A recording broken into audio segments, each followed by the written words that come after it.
안녕하십니까. 뉴스의 동정민입니다. 정부가 대북전단을 살포한 탈북자 단체 대표를 고발하고 법인 설립 허가까지 취소하기로 했습니다. 북한 김여정 노동당 제1부부장이 못된 짓이라며 대북전단 살포를 문제 삼고 모든 통신선을 끊은 지 하루 만입니다. 북한의 성의를 보이려는 행보로 풀이되지만 이 지나치게 눈치를 보며 우리 민간단체만 압박한다는 비판도 제기됩니다. 첫 소식 이민찬 기자입니다. 통일부가 오늘 갑자기 대북전단 및 페트병 살포에 대한 입장을 발표했습니다. 금일 정부는 자유북한운동연합 대표 박상학과 컨셈 대표 박정호를 남북교류협력법 위반으로 고발하고 법인 설립 허가 취소 절차에 착수하였습니다. 통일부는 두 단체가 교류협력법의 반출 승인 규정과 남북 정상 간 합의를 정면으로 위반해 공익을 침해했다고 주장했습니다. 김여정 노동당 제1부부장이 응분의 조처를 취하라는 담화를 발표한 지 엿새 만에 탈북자 단체에 대한 강경 조치에 나선 겁니다. 반공화국 비라를 살포하는 망동짓을 감행한 것과 관련하여 발표한 사태의 엄중성을 경고하는 담화를 실었습니다. 당시 김여정은 쓰레기들의 광대 노름을 저지시킬 법이라도 만들라고 했는데 통일부는 담화 발표 4시간여 만에 대북전단 살포를 금지하는 내용의 법안을 추진하고 있다고 밝히기도 했습니다. 접경 지역에서의 긴장 조성 행위를 근본적으로 해소할 수 있는 실효성 있는 제도 개선 방안을 이미 검토하고 있습니다. 대북전단지 금지 입법까지 시간이 걸리는 만큼 즉각 실행할 수 있는 탈북자 단체 허가 취소와 고발로 북한의 성의를 보인 거란 분석도 나옵니다. 채널A 뉴스 이민철입니다. 사실 대북전단 살포가 하루 이틀 일은 아니죠. 정부는 왜 이번에 유독 이런 강경 조치를 내렸냐는 질문에 이 전단에 포함된 달러와 USB를 문제 삼고 나섰습니다. 이 승인받지 않은 물품을 보냈다는 건데 그동안 계속 넣어왔던 물품들입니다. 이어서 유준 기자입니다. 탈북자 단체에 적용한 혐의는 남북교류협력법과 판문점 선언 위반입니다.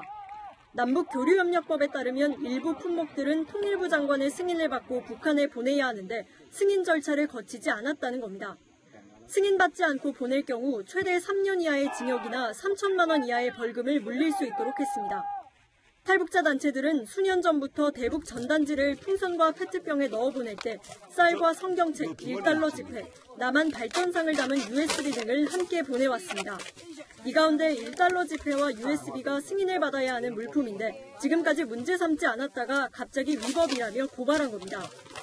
이에 대해 통일부 관계자는 바뀐 상황에 맞게 적극적으로 현행법 유권 해석을 한 것이라고 설명했습니다. 정부는 판문점 선언 위반에도 해당된다고 했지만 국회 비준을 받지 않은 합의라 무리한 적용이 될 수 있다는 지적이 나옵니다. 탈북자 단체는 표현의 자유를 침해하는 조치라고 반발했습니다. 내가 지금 평양에 사는지 서울에 사는지 헌법 21조에 대한민국 국민에게는 표현의 자유가 있고 출판 보도의 자유가 있고 집회 결사의 자유가 있다 돼 있지 않습니까? 탈북자 단체는 전단 살포를 멈추지 않겠다고 해 마찰이 불가피해 보입니다. 채널A 뉴스 유주은입니다. 미국은 우리나라와 태도가 좀 다릅니다. 미 국무부는 오늘 최근 북한의 행보에 실망했다고 했는데요. 어제는 북한을 겨냥한 듯한 핵폭탄 투하 시험도 성공적으로 마쳤습니다. 히로시마 원폭 3배의 위력으로 지하 100m 아래 은신처도 초토화시킬 수 있는 실전형 핵무기입니다. 황아람 기자입니다. F-15E가 하늘에서 폭탄 하나를 떨어뜨립니다. 폭탄은 날개를 펴고 방향을 틀더니 1분도 채 되지 않아 목표 지점에 정확히 명중합니다. 미국 핵무기 개발기관 샌디아 국립연구소는 어제 저위력 핵무기 투하 시험에 성공했다고 공식 발표했습니다. It demonstrated the final qualification points and evidence for the nuclear certification of the F-15E Strike Eagle. 이 61-12 폭탄은 파괴 지역 범위를 크게 줄인 대신 F-15 같은 기존 전투기에서 투하하는 작지만 무서운 실전형 핵무기입니다. 꼬리 날개로 방향을 조절하고 첨단 레이더와 위치 추적 장치로 30에서 60m 오차 범위 안에서 목표물을 정확히 타격할 수 있습니다. 핵 벙커버스터로도 불리는데 6m 두께의 콘크리트도 뚫고 들어가 최대 50킬로톤의 폭발을 일으킵니다. 히로시마 원폭 3배의 위력인데 산악지대에 숨겨진 북한 핵시설과 지하 100m 아래 김정은 은신처도 초토화시킬 수 있습니다.